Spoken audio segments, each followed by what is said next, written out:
what do I think the good Lord thinks about slavery? I think this is one lens. Of course, God is vastly superior and complicated as to our superior knowledge. Our Einstein is,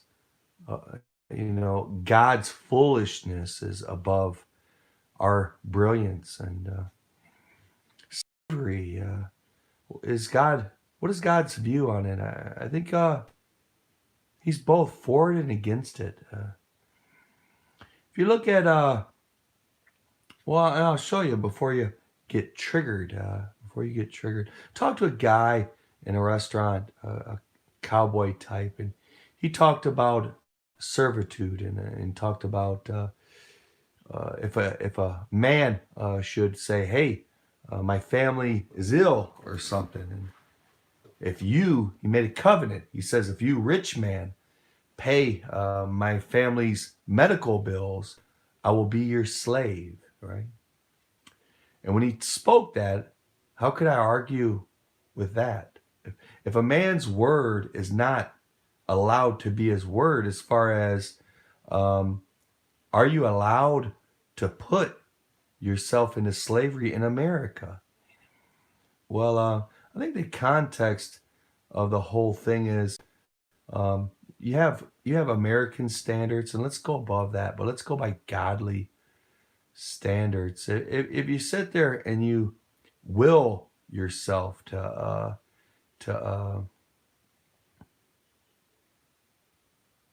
say sell your soul to Satan, right, for riches.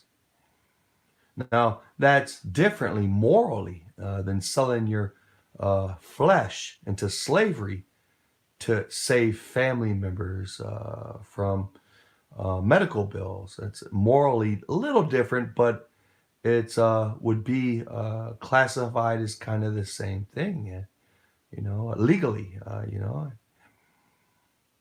I spoke about it. I told him I said morally, if you make a contract, you spoke it out, said I will be your slave, then and the contract is fulfilled, signed, dotted, and done. Um, then you are morally obligated to keep your word. Right? But I do say that, and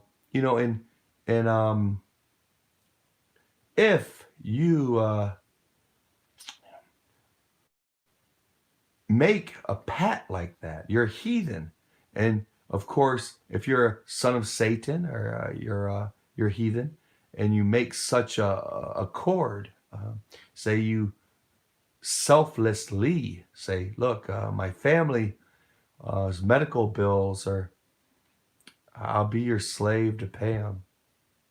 You know, morally, if you made that decision, do you think God would keep you as a slave?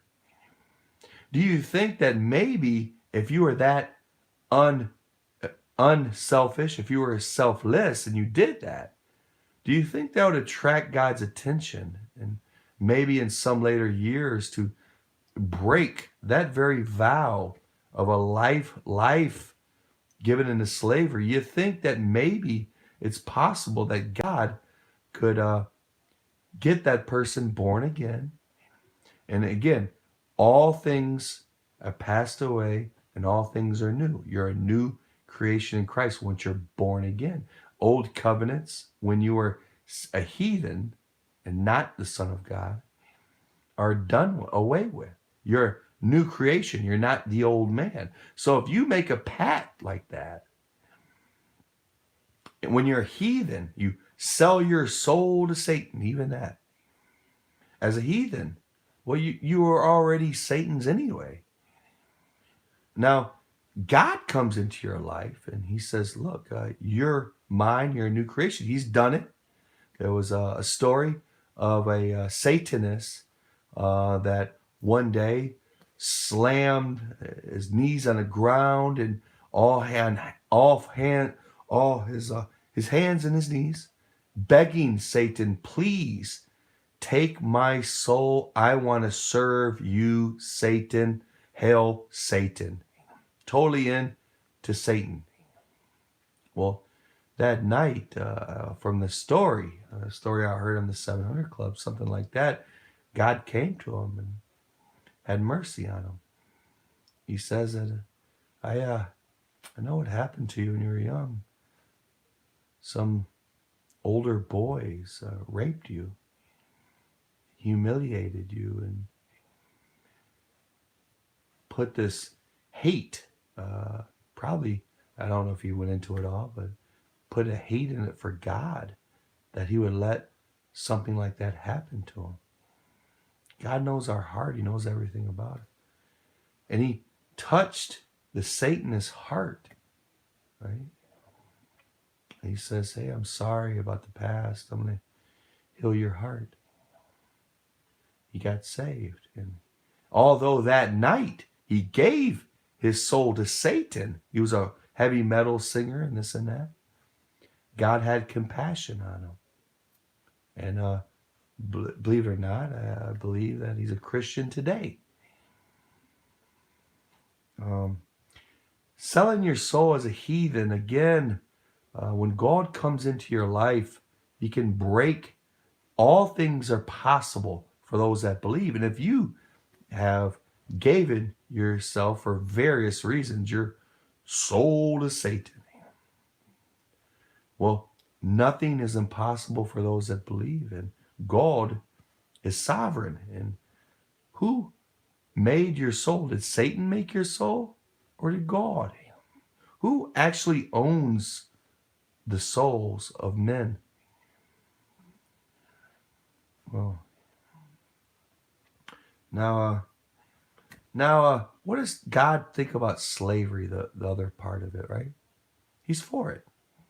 And it triggered you, right? God's for slavery. Why? He lets stupid people be stupid. If you are a slave to sin and you reject God because you love your slaveness, your slavery, it feels good, your sin. You love your sin. Well, in the Bible, it talks about to the children of God. It says, I will give you vineyards you did not plant. I will give you homes you did not build. And who does he take that from and give to his children? Well, slaves of Satan.